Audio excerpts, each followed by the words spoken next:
jumped on a plane, and I moved back home. And for the next 3 years, from 29 to 32, I was a street junkie. I robbed my children, I robbed my wife, anything of any value in my home was gone. My kids went to bed hungry, my kids went to bed cold, my kids went to bed with no electricity. We used to give my youngest a bath, Samantha, and heat the water on the stove and dump the pans in the tub. 8 years early, I'm playing the NBA. What's amazing is 12 years early, I sat in assembly like this saying, what a joke. I sat in the treatment center saying, I can't believe they got me with these crazy people. If they put my ass back in that treatment center today, when I was 29, 30 years old, I'd be the worst one in the room. But I had the nerve to judge these people and say it would never be me. So every day I walk to the liquor store and I buy a $2 bottle of pop-off vodka. And I stand outside the convenience store near my house because I smoke cigarettes and I can't afford cigarettes. So this former NBA basketball player would sit outside of Cumberland Farms in my hometown and watch people who used to watch me play basketball walk in, smoking a cigarette, and put it in an ashtray. And this former NBA basketball player used to walk up to the ashtray and throw it in my pack. And then on June 4, 2008, I put little Chris, 9 years old, Samantha, 7 years old, on a school bus. And I said, Dad will be here when you get home. I went to the liquor store, I got my vodka. I got $30 together and I went to Fall River and I bought 4 bags of heroin. 4 bags of heroin. I sat in Side Street and I shot. And as soon as I shot, at 32 years old, I felt how I felt when I was 24 and had Dunkin' Donuts. So I started my car and I started driving. I don't remember driving. I was found 3.5 miles away from where I shot up. I went through a lane of traffic and jumped the sidewalk and crashed into a cemetery fence. All I remember is popping up and hearing sirens in my ear. So I pop up in the back of the ambulance and a police officer grabs me by my throat. He grabs me by my throat and tells me to shut my mouth because I was dead 30 seconds ago. The EMTs were going to pronounce me dead on scene. The police report says my skin was gray, my lips were blue, and my eyes were rolled back. They hit me with Narcan, which reverses overdoses 4 times, and it didn't work. So they threw me in the back of an ambulance, and they got me back to life in the back. And as soon as they got me back to life, they cuffed me and they walked me into the hospital in Fall River, Massachusetts, where I was the guy that was in Rolling Stone magazine, the guy that was in Sports Illustrated, the guy that was in McDonald's All American, all of that. And now I walk in, now I'm just a junkie. Doctors look at me for 2 minutes and say he's free to go. So they uncuff me, they hand me a paper and say, we'll see you in court in a month. And as I'm walking out of this emergency room, I said, I've been able to do shit right for the last 10 years. But tonight I'm going to get it right. Tonight I'm walking 2 blocks to my homeboy's house. I'm grabbing his gun, I'm sticking it in my mouth, and I'm ending it. As I'm walking out of the emergency room, I hear this woman screaming my name. I turn around, and this woman says, I need to talk to you. So I walk over to the woman, and she said, I went to high school with your mom. My mom died at a young age. I went to high school with your mom, and your mom's telling me to help you. I looked at this woman, and I said, ma'am, I can't get help. I got no money. I got no health insurance. Just leave me alone, and I started walking away. She grabbed me by the shirt. She said, just come into this room for a minute. I want to make a couple of phone calls. So me and this woman sat in this room for 5 hours, and I cried my eyes out with this lady. And she finally found me a place to go. I went to this place for 5 days.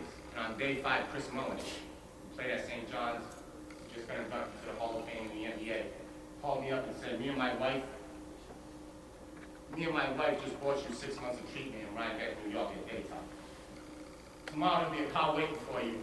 Jump in the car and go up there. So I went in there and I spent 45 days. I heard my name over the loudspeaker. I walked into the office and they said, it's your wife on the phone. I answered the phone and my wife said, I'm going into labor. When I was found on the side of the road, I was expecting my 3rd child. She said, please come home. So I jumped on the train and I went home.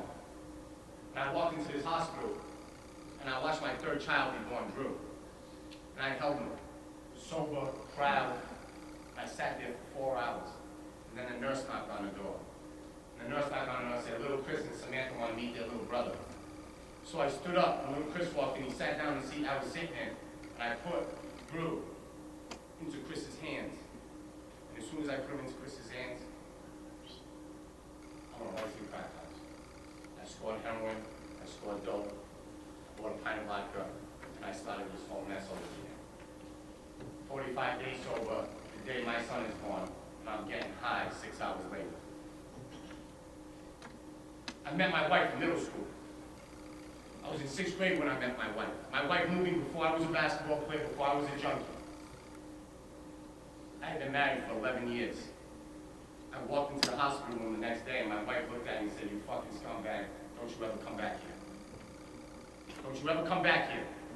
I'm tired of you hurting my children. I'm tired of you hurting me. I never want to see you again. So I looked at my 2 children who were crying in the hospital room. I walked out. I said my goodbyes. And I went back to this treatment center. When I walked in the treatment center, this man named Larry Peruli, he's about this big. As I walked through the door, he said, hey, you had a tough home visit, huh? I said, yeah, man. Of course I had a tough home visit. He said, don't worry about it, dog. It happens all the time. I know exactly what to do. Be in my office at 10 o'clock tonight. I'm going to flip this whole thing around for you. So at 10 o'clock sharp, I knocked on his door. And as soon as I opened his door, he turned around at his desk and saw who it was. So he reached on his desk, grabbed his cell phone, and flipped it over his shoulder. I caught the cell phone. And he said, now you know what you're going to do? You're going to do the best thing you've ever done in your life, son.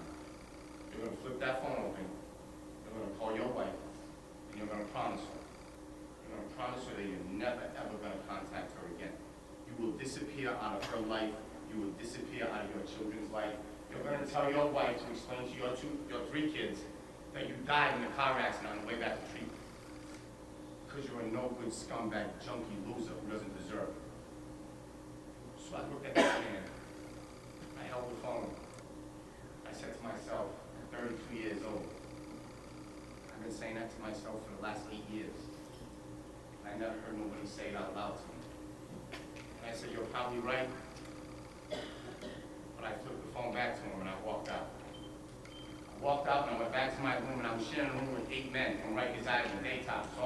It's all post-release people from jail. And I dropped down on my knees and I started praying and asking God for help. The day I dropped to my knees was August 1st, 2008.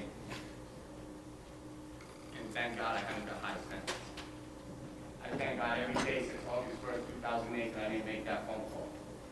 I thank God every day that that bum picked me off the street. I thank God every day he told me to get changed.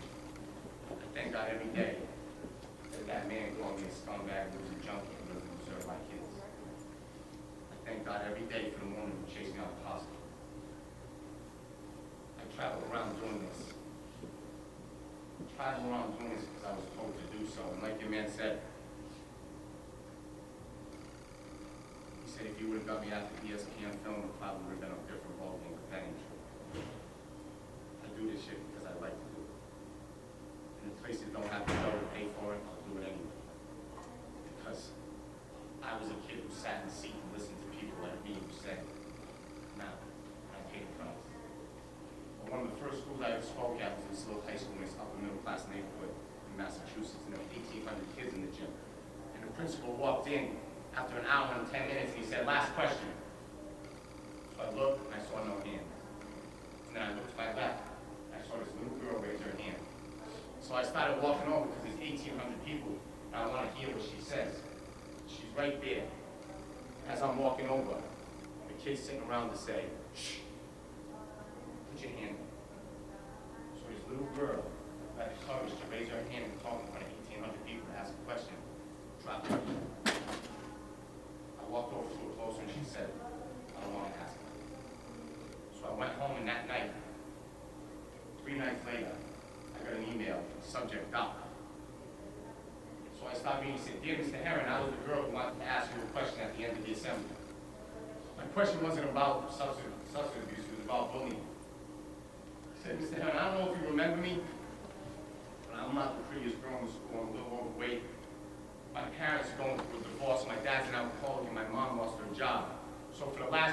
I haven't been able to buy new clothes. So every day I go to school in the same school clothes, and these girls make fun of me. They've taken pictures of me walking down the hallway and put it on Facebook. She said, Mr. Herren, I can't find cocaine. I can't find heroin. But if I could, I'd do it. But what I do find is I go home every day after school, I lock my bedroom door, and I start cutting. I cut myself because of this. She said, Mr. Herren, you coming to my school and sharing your story and your nightmare gave me the courage to tell mine. So the next day I walked into school and I walked by their lunch table and I heard these little talking. I flipped it. I walked over to their table. I rolled up my sleeves and I dropped it. I showed them all my cuts. And I said, I hope it makes you feel what you do. This is what I do because of it. She said, Mr. Herren, you say in your presentation that if you can help one kid, just know the fact you helped me. So thank you for coming to my school. You changed my life. For me, I signed contracts. I wore crazy uniforms. I played in 20,000 people with it. And there was no better feeling than opening up an email like that. I spoke at a high school, in an auditorium like this, in the first two rows with purple shirts. Every other kid in this whole assembly had different shirts on except these people. I was saying to myself, who the hell are these purple shirts? And after I'm done, and I say last question, this little girl to my right, sitting in the front row, raises her hand. She raises her hand and she asks me for the microphone. And most kids just sit in their seat, do this, ask it quick, and it's over. This girl stands up, she rolls her shoulders back, she grabs the microphone and she said, Mr. Herren, I just want to thank you for coming to my school and validating who we are and what we do. So I looked at this little girl and I said, what do you do? She goes, at the beginning of every school year, we sign a contract.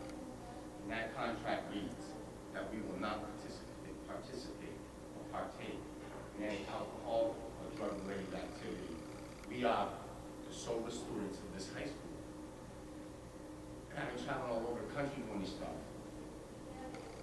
And I sat back, I looked at this little girl, and the only words that could come out of my mouth was, I wish.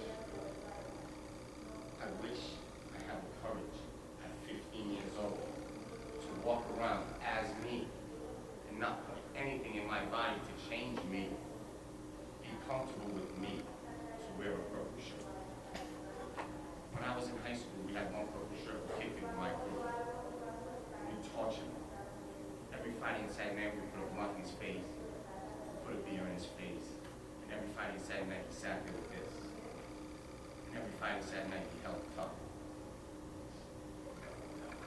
And at 32 years old, I'm standing outside of a pawn shop with my son's Xbox.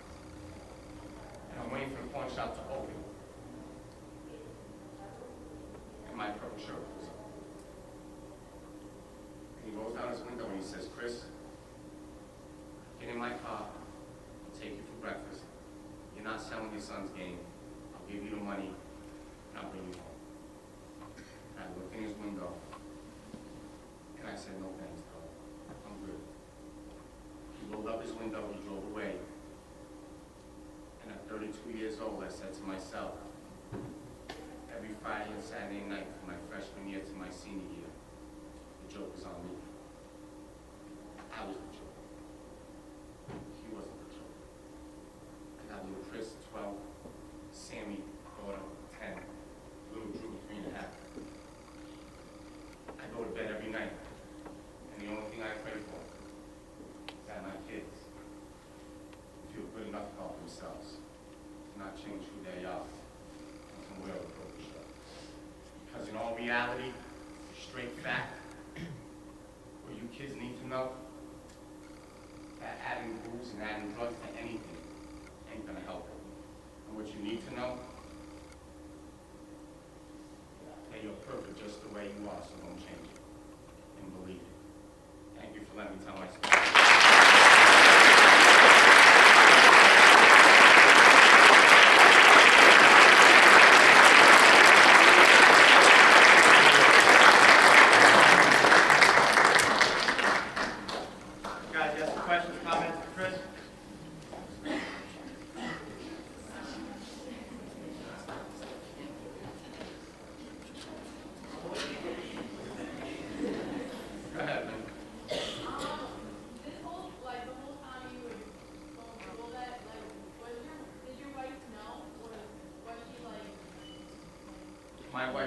wife found out when I took off to Istanbul, Turkey.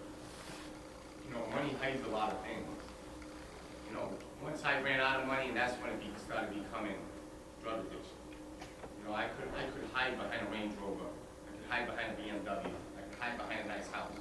But once all that stuff got taken away, and I couldn't pay the bills, that's when things started opening up. But my wife, believe it or not, every day I waited for the mailman.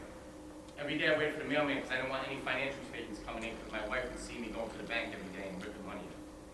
So I waited until the financial records came in, and then when they came in, I'd rip them up and leave. But then I had to go to Istanbul, and she stayed behind. One day she went to the mailbox and saw that I spent $275,000 in like a 2.5-year window.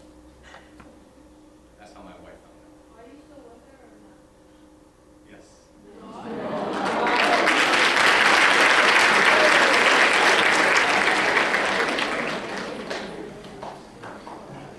My wife and I, we've been married for 15 years. So she's my wife is the soldier of this story. You know, I just told you a story. I just told you a story about myself the whole time I was under the influence of heroin. My wife just lived the same exact story, but she did it sober, raising children. So my wife is the real one. She's the real one with the story to tell. Yes. Some people say addictions are genetic. Is this family history for you? Was it starting addiction online? No doubt. In my family, yes, addiction. You know, to the kids sitting in here, if you have family members who struggle, you know, just medically they say that, and I can't tell you the exact numbers, but medically they say the percentages of you having problems, if you jump into it, go up dramatically. So, yes, it's in my family, it's still in my family. I have very immediate family members who struggle with addiction. I just roll the dice, you know. I wish I never did. Anybody else? How do I feel now? High school kids in today or me?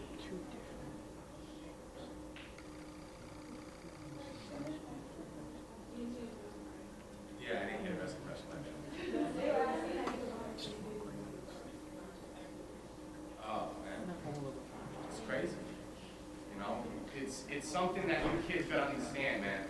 Like, when I sat in your seat and I listened to people like me talk about drug addicts, I thought of drug addicts as prostitutes, crackheads on the street, nothing funny about that. Prostitutes, crackheads on the street, people homeless, those are drug addicts in my head. Drug addicts had no teeth, were dirty, skinny. If you told me my senior year of high school to go back to the room and draw a picture of a drug addict, that's what I would draw. I would never go back to the room and draw a dude with a selfish uniform on playing professional basketball. See, the problem with your vision is, just like the problem with my vision, is my vision of a drug addict is that of one on his very last day. No drug addict. Every drug addict starts with nice teeth, sitting in assemblies like this, listening to people like me talk. I've never met a drug addict who told me, for 12 years I was on the street, hustling with these people. I was one. I've never met one say, yo, first drug I ever did was crack. First drug I ever did was bang heroin. Every drug addict starts roaming around neighborhood smoking blunts and drinking beers. That's a fact. They just end with no teeth, selling their body on the street corner homeless. Just like I did. I started out just like you, listening to me. That's why I do this. Yes. No doubt. Big time. I fear big time. I fear for all my children. But I just, you know, I think the thing is just stay sober, and I can deal with what they go through. If I don't stay sober, I'll be right beside them. I have friends I grew up with who shoot heroin and smoke coke with their dad. 36 years old, a kid who lived with me in Fresno, California, currently lives with his father and shoots heroin and smokes cocaine with his dad. And that's crazy. So my children, yes, I worry about it unbelievably. But I'd also say that as long as I'm sober, I can help and I can be there.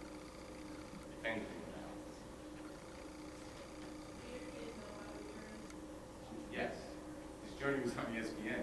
They had to know. No, it's all good.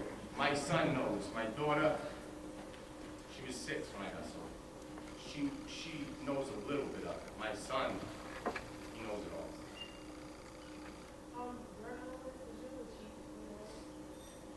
Say what? Stop asking questions.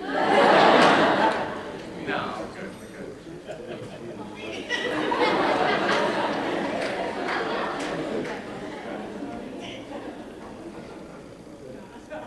You know, my son, that's a good question. Did my kids treat me different?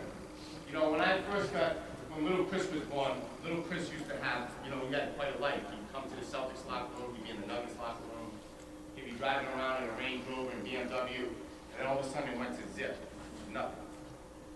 And little Chris, went from hanging in locker rooms to hanging in crack house.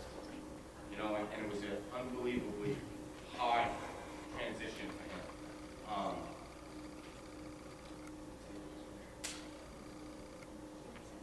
Yes.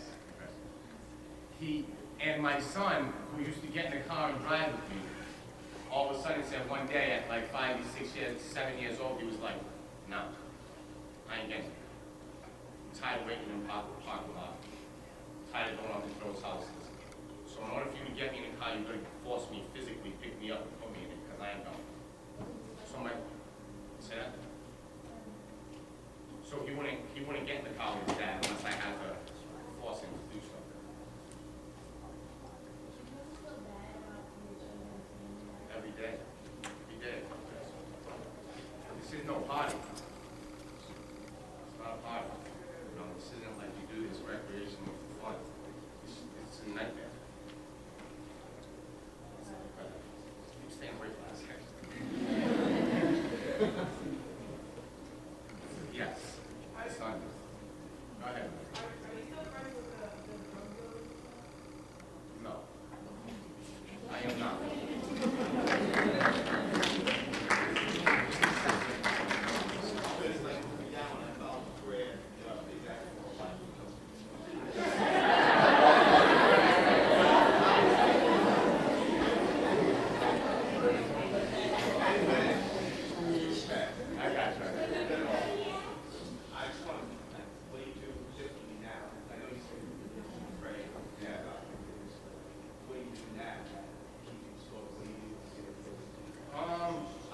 I'm part of the 12 Steps program.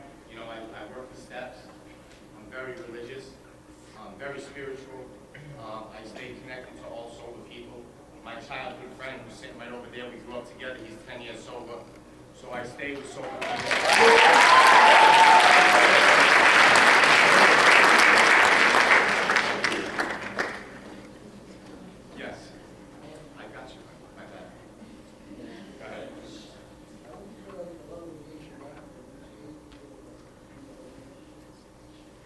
Something I just try to tell kids today that if basketball, football, baseball, school, art, music, whatever it is, becomes overwhelming to you, you need to take a step back. Because I thought when I was your age that basketball would never end. I grinded all the way through. And it became stressful for me. And what I tried to do is I escaped it. So I started hanging with people instead of hanging with the right people. I wanted to kind of get away from basketball and hang with different dudes. And that's the path I took, which hurt me along the way. I have much love for basketball today than I did when I was playing. I'm grateful for basketball. I'm grateful for the relationships that I've had in the game. I wasn't when I was playing. When you go to rehab and stuff? Yeah. When you go to rehab, and how do they, you said you were sick and you go to what do they do? They give you medicine. They give you medicine for like a 5 to 7 day period, and they cut you off. But you're still going to be sick a little. It's not. No, you gotta suck it up. And then you suck it up, and it's all worth it. That's the reality.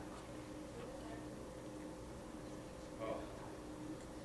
The sickness is, how I can explain it, is like the flu, stomach flu, and pneumonia all on top of one another.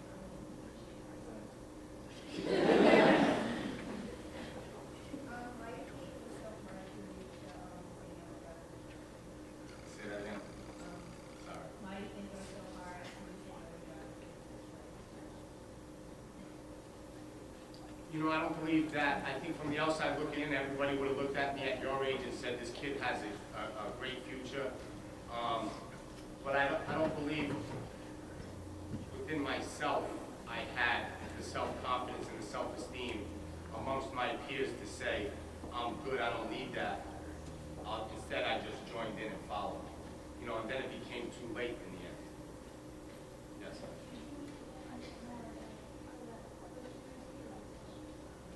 I blame myself. I don't blame anybody for what happened. You know, I'll take full responsibility for everything that went on with me. You know, me and my friends or the people I dealt with, I don't hold any resentment towards them.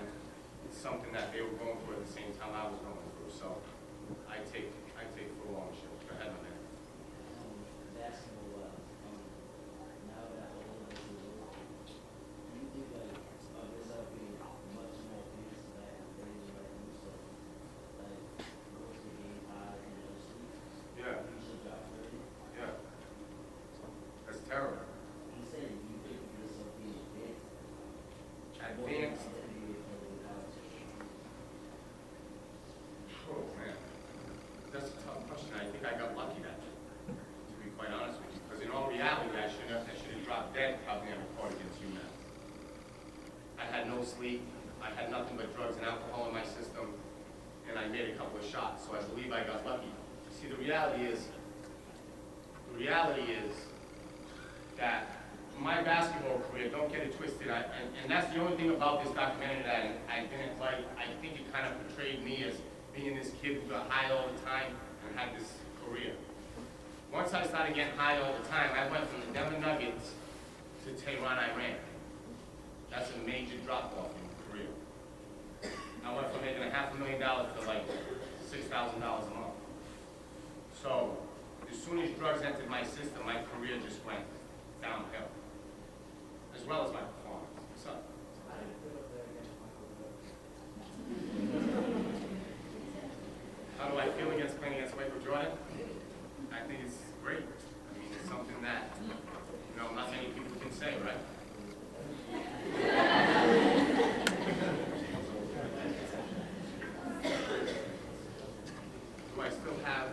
Do I still get ratings? I do not.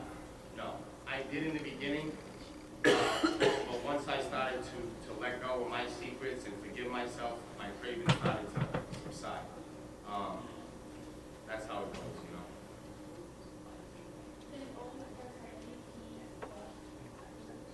What? Now? Okay.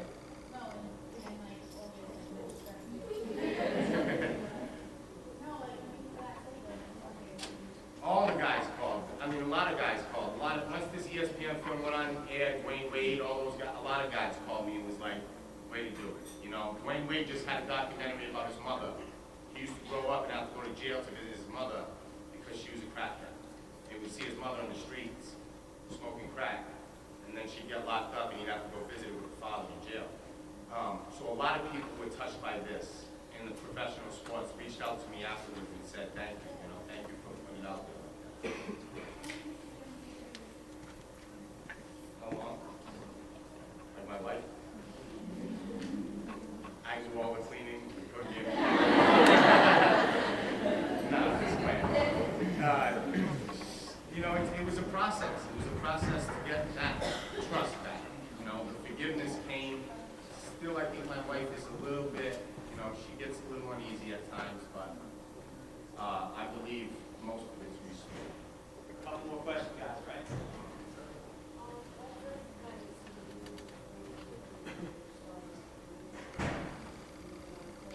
Yeah.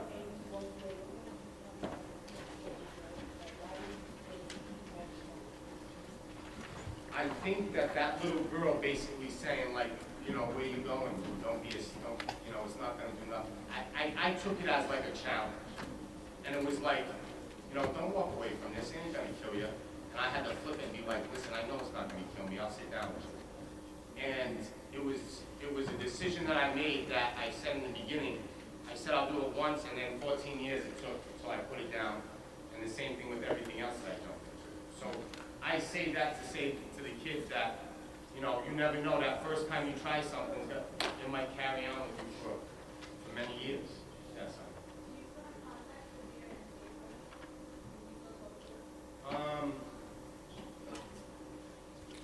If I want to.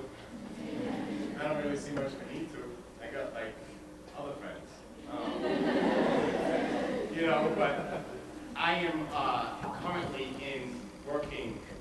I have a nonprofit, and what I do is we help pay for people to go away for treatment. So if someone called me up and said my mom is sick and she doesn't have the money to go away, we have a nonprofit called the Herren Project, and we pay for people to go get some help.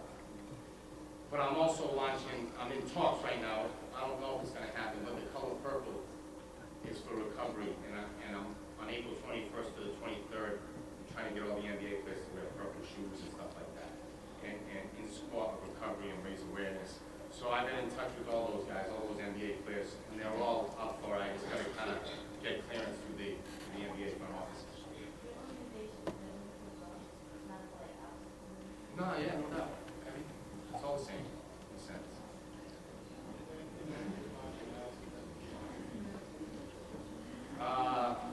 No. First, thanks for coming. Very moving. My brother's a 14-year addict. I was police for 16 months. So, what advice do you have for me and other people who are trying to support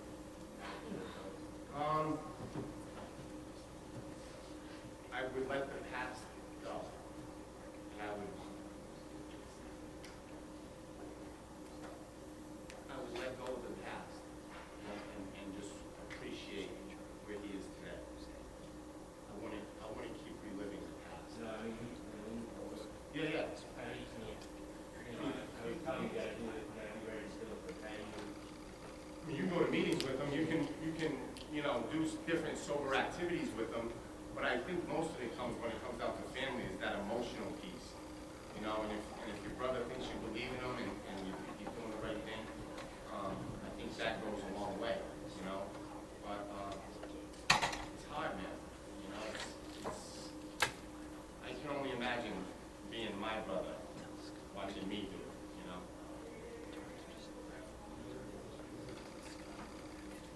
Do I ever think what could have been?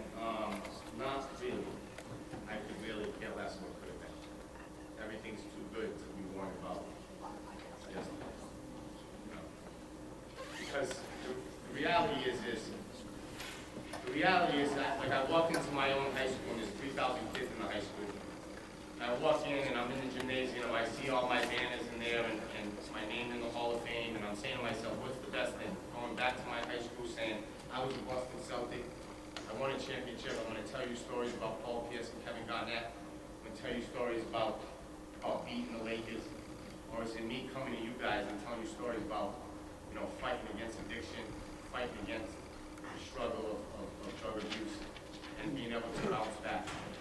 At my high school, there's only been one NBA player in the history of the school, and that's me. But in my high school, there's been thousands and thousands and thousands of drug addicts.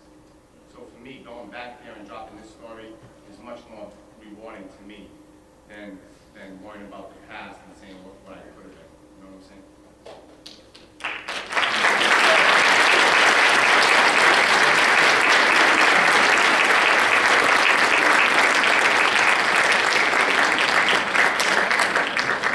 All right, guys. Again, number one, I appreciate you guys being a great audience. Chris does this all the time. Okay, around the country speaking. You guys are great, as I knew you would have been. Questions were, you've had better questions in the past. Just good. It's not easy asking questions in front of 125 of your peers. Chris says he's going to stay around for a couple minutes here. I know a couple of you guys have books. I got a couple books up here, but this is the deal. Facilitators, very important. After you thank Chris for coming here and open up our weekend, family group is going until 7:15, all right?